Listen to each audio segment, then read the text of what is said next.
उद्देश्य है वो चंदौली की बिगड़ती कानून व्यवस्था है। चंदौली की शैक्षणिक संस्थानों में टीचरों की कमी है।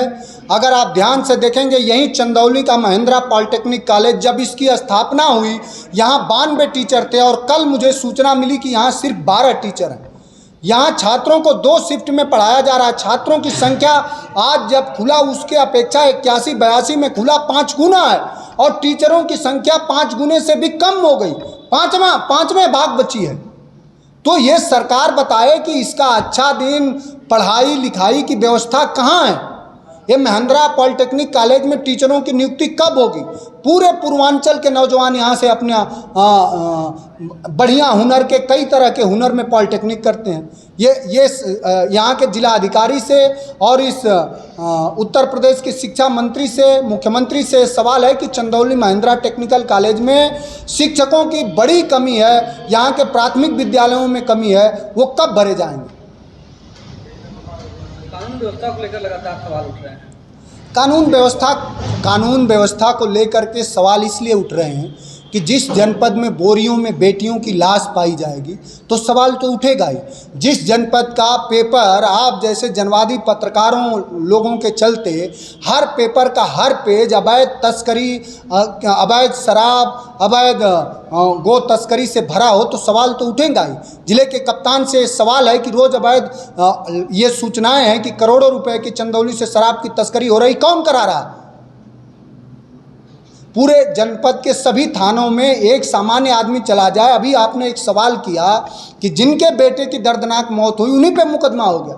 हमारे एक विधायक पर 7 CLA तक का मुकदमा हो गया। हमारे कार्यकर्ताओं पे लगातार मुकदमे हो रहे हैं। तो मैं जिले के कप्तान से जानना चाह रहा हूं कि आप ADR की कम से कम रिपोर्ट पढ़ लीजिए। सबसे ज़्यादा अपराधी किस राजनीतिक दल में है और किन लोगों की गाड़ियां ब्लैक शीशे लगा करके अवैध तस्करी कर रही हैं इस जनपद में, उनको पकड़िए। उनकी गाड़ी कब सीज करेंगे आप। अभी आप आरोप लगा रहे थे कि प्रधानों को धमकाया जा रहा है, क्या है ये? आरोप नहीं लगा रहे हैं। उत्तर प्रदेश में चंदौली जनपद में पूरे तरह से अपराधियों का बोलबाला है। जो सत्ताधारी पार्टी को वोट नहीं, जिसको भी लग जाएगा कि ये प्रधान हमारे पक्ष के नहीं, उनका खाता सीज कराएगा, उनकी जांच कराई जाती है, उनको बुलाया जाता है, उसको धमकाया जाता है।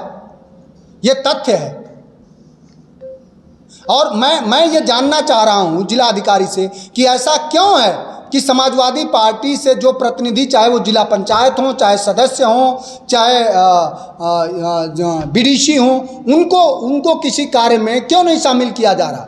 और यहाँ इतने करोड़ आ गए, उतने करोड़ आ गए, कहाँ गए वो करोड़? न मुगल सराय से चाहनिया की सड़क पे दिख रहा है वो उतने करोड़, न भूपौली वाली सड़क पे दिख रहा है, न हमारी तरफ दिख रहा है, न यहीं ये काम चल रहा है। बताइए। और जो मुख्यालय से जो सैदपुर की सड़क है, इस पर कितने सारे लोगों का घर तोड़ा जा रहा है। लैंड एक्विजिशन एक्ट जो 2013 है वो ये कहता है कि किसी भी व्यक्ति की संपत्ति का आप फोरफीस तब करेंगे जब उसके 4 गुना से ज़्यादा, उसका बाजार मूल्य का 4 गुना मुआवजा देंगे। तो लोगों के आप जमीन, जिनके पास सिर्फ एक घर ही था और टूट गया, उनको मुआवजा भी नहीं दे रही सरकार। तो ये सब सवाल है। इन सब के बीच आखिर कहाँ पा रहे हैं खुद को? सरकार लगातार बैक टू बैक एमपी आ गई, कहाँ कमी रह जा रही है?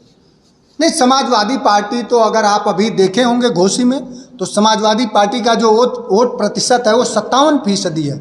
और घोसी में भारतीय जनता पार्टी के 20-20 मिनिस्टर लगे थे, उप मुख्यमंत्री चल रहे थे, मुख्यमंत्री जी की सभाएं हो रही थी, सेंट्रल की फोर्स आई, लेकिन जनमानस जगी तो समाजवादी पार्टी 57% वोट पाई और भारतीय जनता पार्टी 37% वोट पर सिमट गई। तो अगर घोसी को ही अगर हम एक मानक मान लें, घोसी को ही अगर हम सेमीफाइनल मान लें, तो उत्तर प्रदेश में समाजवादी पार्टी आने वाले लोकसभा चुनाव में समाजवादी पार्टी इंडिया गठबंधन प्रचंड बहुमत से जीत के माध्यम से। चूंकि समाजवादी पार्टी विचारधारा का हमारे नेता आदरणीय अखिलेश यादव जी का मानना है कि लोकतांत्रिक जो व्यवस्था है उसमें जितना महत्व एक विधायिका का है, उतना न्यायपालिका का है, उतना पत्रकारिता का है।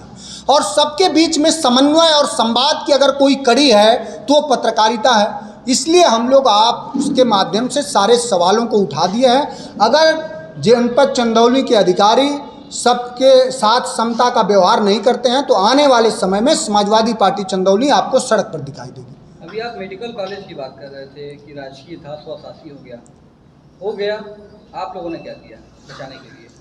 समाजवादी पार्टी ने कब सवाल नहीं खड़ा किया, कब सवाल नहीं खड़ा किया? आप हमारे कब तक जाएगा वो आखिरकार? उसके लिए ये न्याय देने की जिम्मेदारी तो सरकार की है ना। और आपको आश्वस्त करते हैं कि जितने आप जिला अस्पताल चंदौली में देखिए, उसमें जितनी सुविधाएं हैं, अभी हमको लोग वीडियो दिखा रहे थे, किसी का अगर एक्सरे कराना हो तो 1 महीने बाद नंबर आ रहा। और हमें सूचना है कि चंदौली जिला अस्पताल को हजारों करोड़ रुपए आए हैं। तो क्या सीएमओ सीधा पूरी लूट खाने की सहमति चल रही है, पूरा बंदर बांट है, या कहीं उसका काम भी हो रहा?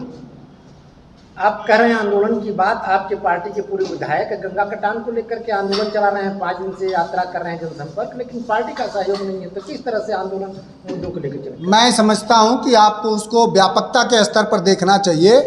मौजी से लेकर के और आज जहां उनका कार्यक्रम खत्म होने वाला है, सब जगह समाजवादी पार्टी के कार्यकर्ता उनके साथ हैं। और समाजवादी पार्टी में इस तरह की कोई बात नहीं। हर पूर्व निर्धारित कार्यक्रमों में कुछ लोग व्यस्त रहे होंगे, लेकिन ऐसा कुछ नहीं है। उनके सवाल और कंसर्न हमारे हैं। हमारा विधायक, पूर्व विधायक, ये बिल्कुल उनकी जो कार्य पद्धति है, सभी हमारे नेताओं की, सब लोग मुद्दों को लेकर के सजग है। ये बात अलग हो सकती है कि कोई किसी कार्य क्षेत्र में काम कर रहा होगा, कोई किसी में कर रहा होगा।